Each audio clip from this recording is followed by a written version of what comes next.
এটা আপনাদের দুপুরের খাবার? দুপুরকার খাবার। বাড়িতে সবার জন্য কি একই রকম খাবার না আপনার একই রকমের।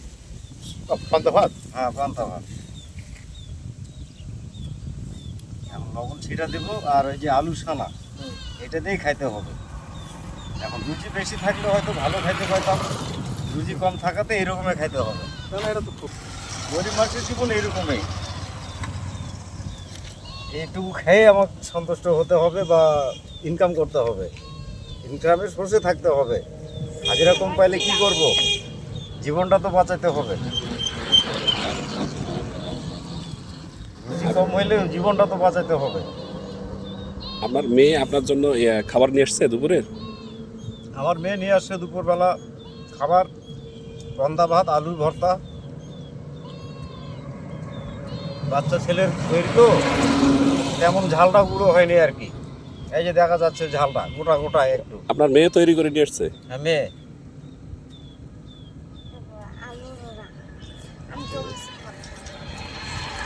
সময় নেই তাদের খায়। দর্শক, যেমনটি দেখানোর চেষ্টা করছিলাম, আসলে আমাদের দিনাজপুর অঞ্চলের কৃষকের জীবন, এই যে দেখছেন যে মাঠে ঘাটে কাজ করতেছে, এখন ঠিক দুপুরবেলা এখানে বিছনের ধানের চারা এখান থেকে তোলা হয়েছে ইতিমধ্যেই, তুলে দুপুর হয়েছে। এই যে দুপুরে এখানে খাওয়া দাওয়া করবে। এই যে বিছনের চারা এখানে দেখতে পাচ্ছেন, এগুলো নিয়ে যায় আবার জমিতে রোপণ করবে।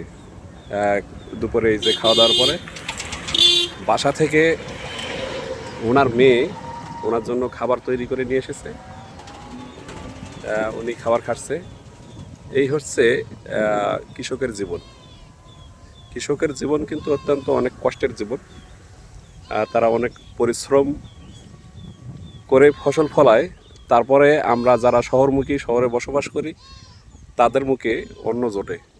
এই কৃষকের পরিশ্রম ফলের ফসল কিন্তু আমরা শহরে যে আমাদের চাল ডাল আমরা কিনে খাই, এগুলো কৃষকের তৈরি, কৃষকের থেকেই কিন্তু আমরা আমাদের কাছে এই খাবারগুলো আসে। উনি খাবার খাওয়ার পরে হয়তো বা আবার খাবার খাওয়ার পরে কি কাজ আছে আপনাদের এখন? চারাগুলো লাগাবো। এই চারাগুলো লাগানোর পরে যখন বেলা থাকবে না, সন্ধ্যা লাগে যাবে, তখন বাড়িতে যায় গোসল টোসল দিয়ে বাজার করতে হবে। বাজারে যাই একটু খরচ করবো যা পারি, খরচা খরচ করে বাসায় যায় আবার খাওয়ার ব্যবস্থা করবো। দর্শক, যেমনটি শুনছিলাম, এই যে মাঠে ঘাটে কৃষকেরা এই যে এরকম কাজ করার পরে তারা কিন্তু বাসায় চলে যাবে, বাসা থেকে আবার ফ্রেশ হয়ে বাজারে যাবে, বাজার থেকে খরচ করে নিয়ে আসবে খাবার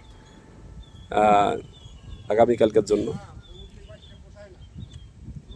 এই ছিল দিনাজপুরের যে মাঠ পর্যায় থেকে আমি দেখানোর চেষ্টা করছিলাম। এখানে কৃষকেরা মাঠে কাজকাম করতেছে। এখন চলছে আমন ধান গাড়ার মৌসুম, শাওন মাস না? এটা আমন ধান বলে না? আমনের মৌসুম চলছে। সবাই ভালো থাকবেন, সুস্থ থাকবেন।